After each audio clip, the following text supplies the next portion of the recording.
আমাদের এই গ্রহ ধাবিত হয়, তাহলে প্রথমেই ক্ষতিগ্রস্ত হবে পৃথিবীর যে অঞ্চলগুলি, তার মধ্যে বাংলাদেশ অন্যতম দুর্যোগ কবলিত ঝুঁকি সম্ভাবনার মধ্যে আছে।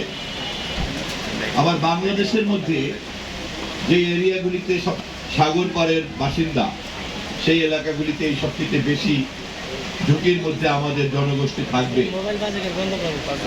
অতএব আবার একটা বৈশ্বিক সমাধান করতে হবে, যে কারণে প্রতি বছরই পৃথিবীর পরিবেশবাদী আন্দোলনকারীরা এবং বিভিন্ন সরকাররা বসেন। বিনিহিত ধরা পড়েছে তা হচ্ছে কার্বন নিঃসরণ।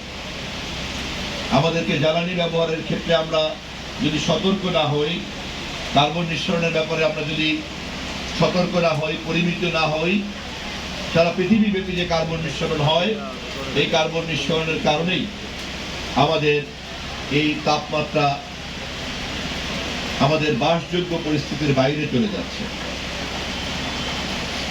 মানব জাতির বাস করার জন্য গ্রহ একটা, চাইলেই পৃথিবী ছেড়ে অন্য এক গ্রহ আমরা চলে যাব, এই পরিস্থিতি এখনো পর্যন্ত বিজ্ঞান তৈরি করতে